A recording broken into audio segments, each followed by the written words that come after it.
Hello everyone, welcome to our channel and today we will discuss the second part of this series.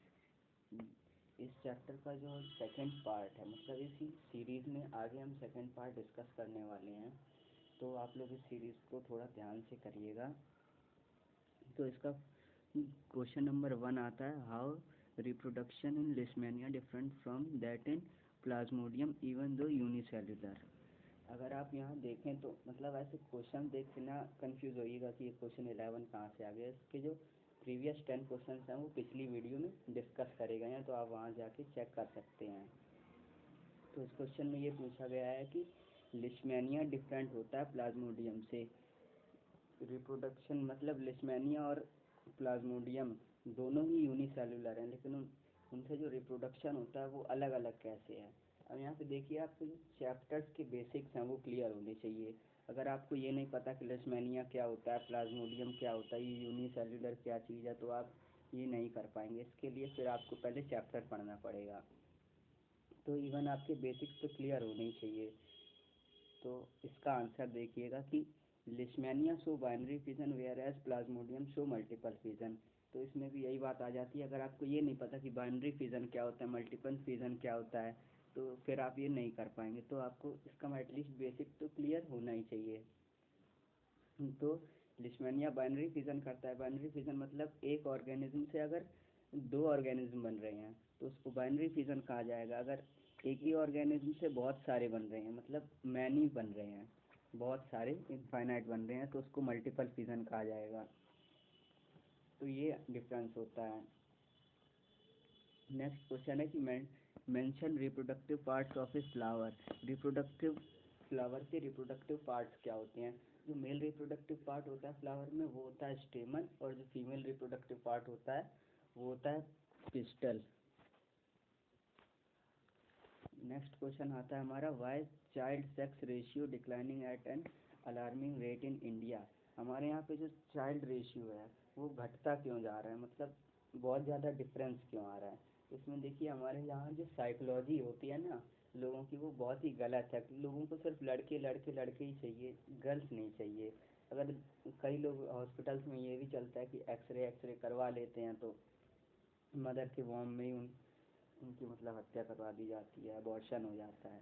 तो ये बहुत ही एक गलत चीज़ है। तो इसका आंसर होगा कि because of preference of Indian societies for a male child and recklessness female foeticides. मतलब कि लोगों को मेल ही चाइल्ड चाहिए है, ये इंडियन सोसाइटीज़ में बहुत गलत चीज़ है। तो इसका आंसर ये हो जाएगा।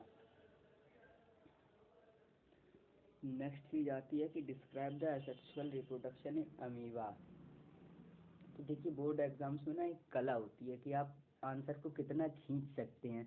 अगर मान लीजिए यही क्वेश्चन पूछा गया है कि शॉर्ट आंसर में 1 नंबर में 2 नंबर में, तो इसका सीधा सीधा आंसर लिख सकते हैं आप कि amoeba reproduce by binary fission. तो इसका सीधा सीधा आंसर हो गया। अब मान लीजिए यही क्वेश्चन शॉर्ट में पूछा गया है, तो आप इसमें लिख दीजिए कि रिप्रोडक्शन करता है बाइनरी फिजन से, और उसके आगे अगर आप बाइनरी फिजन समझा दें तो वो थोड़ा 2 मार्क्स का क्वेश्चन हो गया। और अगर यही लॉन्ग क्वेश्चन में पूछ लिया जाए तो बाइनरी फिजन से करता है, उसके बाद आप फिजन समझा दीजिए कि फिजन क्या होता है, मल्टीपल फिजन होता है, बाइनरी फिजन होता है। तो यही आंसर आप लॉन्ग में भी लिख सकते हैं। ये क्वेश्चन मतलब आपका शॉर्ट में भी आ सकता है, लॉन्ग में भी आ सकता है, वेरी शॉर्ट में भी आ सकता है। तो आपको आंसर बनाना भी आना चाहिए। ये क्वेश्चंस आपकी प्रेफरेंस के लिए, मतलब आपको पता चल जाए कि बोर्ड्स में कैसे क्या क्वेश्चंस आते हैं। तो इसके आंसर आप अलग अलग तरीके से लिख सकते हैं जैसा आप चाहें। तो इसमें मतलब कि आपको ये कोई एक प्रेफरेंस टाइप की है कि आपको पता चल जाए कि क्वेश्चंस कैसे आते हैं। इन्हीं क्वेश्चन से आप अगर थोड़ा इलेबोरेट करके लिखना चाहते हैं तो आप वो भी कर सकते हैं। तो नेक्स्ट क्वेश्चन आता है हमारा, डिफाइन मेनोपॉज। वो गलत मिसप्रिंट हो गया है, डेफिनेट मेनोपॉज, उसको वहाँ पे होगा डिफाइन मेनोपॉज। तो ये होगा at age of around 45 to 55 years the ovaries of female stop producing ova. जो 45 से 55 की जब एज हो जाती है तो फीमेल्स की जो ओवरी होती है तो उससे ओवा निकलना बंद हो जाता है। मतलब कि उसके बाद वो ओवा नहीं निकलता है। तो इसी स्टेज को कहा जाता है menopause. The stage of menstrual flow and other event. Like the changes in hormonal composition is known as menopause. जब जो स्टॉपेज हो जाता है मेंस्ट्रुअल फ्लो का, और जो लाइक अदर हार्मोनल चेंजेस होते हैं वो जब बंद हो जाते हैं तो उसी चीज़ को कहा जाता है मेनोपॉज। तो नेक्स्ट क्वेश्चन है कि mention any two functions of human ovaries. तो अब जैसे यही क्वेश्चन आप देख लीजिए, अभी अगर मान लीजिए शॉर्ट में पूछा है तो आप थोड़ा कम लिख दीजिए। अगर यहाँ पे मेंशन एनी टू की जगह एनी फाइव कर दिया जाए तो ये थोड़ा लॉन्ग क्वेश्चन हो जाएगा। और अगर ये लॉन्ग क्वेश्चन है तो उसका आप थोड़ा एक पिन पॉइंट बना के उसके आगे इलेबोरेट कर दीजिए तो लॉन्ग क्वेश्चन में आ जाएगा। अब जैसे कि इसका आंसर होगा कि two function of human ovaries are, पहला इसका लिख सकते हैं कि it is responsible for production of female gamete या ओवम। जो फीमेल गैमेट्स होते हैं या ओवम होते हैं वो ओवरीज बनाती हैं। और दूसरा फंक्शन ये हो जाएगा कि it secretes hormones like estrogen and progesterone. दूसरा फंक्शन यही हो गया कि ईस्ट्रोजन और प्रोजेस्टेरोन ये हार्मोन्स ये सीक्रेट करती है। तो इसी क्वेश्चन में कि मतलब रेंज के ऊपर है, आप कैसा क्वेश्चन लिखना चाहते हैं, आपकी राइटिंग स्किल्स क्या है, कितना आप इलेबोरेट कर सकते हैं, उस हिसाब से किया जाएगा। ये नेक्स्ट क्वेश्चन हमारा आता है कि where does fertilization takes place in human ovaries. Fertilization human ovaries में कहाँ कहाँ होता है, मतलब ह्यूमंस में जो ह्यूमन फीमेल्स होती हैं उनमें फर्टिलाइजेशन कहाँ होता है। तो वो होता है फेलोपियन ट्यूब ऑफ फीमेल में, जो फेलोपियन ट्यूब होता है फीमेल का उसमें होता है। देखिए ये बहुत एक एसेंशियल क्वेश्चन है, इस ये क्वेश्चन आ सकता है बोर्ड्स एग्जाम में, तो इसको आपको याद रखने में कुछ जाता नहीं है वैसे कि फर्टिलाइजेशन कहाँ होता है फेलोपियन ट्यूब में। बहुत ज़्यादा हाई चांसेस होते हैं कि ऐसे क्वेश्चन वन वर्ड के आ सकते हैं, तो स्पेशली ये क्वेश्चन तो आप ध्यान रखिएगा। और नेक्स्ट क्वेश्चन है कि डिफाइन फर्टिलाइजेशन। तो ये हो जाएगा कि the process of fusion of male gamete with female gamete of same species. जब मेल गैमेट फीमेल गैमेट से फ्यूज करता है तो उसी चीज़ को कहा जाता है fertilization. The sperm with the ovum is known as fertilization. मतलब जो स्पर्म होता है वो ओवम से जब फ्यूज कर जाता है तो उसे फर्टिलाइजेशन कहा जाता है। और फर्टिलाइजेशन के बाद जो एक चीज़ बनती है उसको जायगोट कहा जाता है। और जो वो जायगोट होता है वही आगे डेवलप करके एम्ब्रियो बनता है, उसके बाद बेबी बनता है। तो नेक्स्ट पॉइंट में यही लिखा हुआ है, आप देख लीजिएगा। हमारा नेक्स्ट क्वेश्चन है why DNA copy is essential part of reproduction. The process of reproduction results in the production of offspring which are exactly similar to their parents. मतलब कि ये रिप्रोडक्शन जो प्रोसेस है ना, ये ऑफस्प्रिंग बनाने में मदद करती है। और ये अगर डीएनए कॉपी अच्छे से नहीं होगी तो ऑफस्प्रिंग मतलब सिमिलर नहीं बन पाएगा। तो डीएनए कॉपी एक बहुत ज़रूरी चीज़ हो जाती है।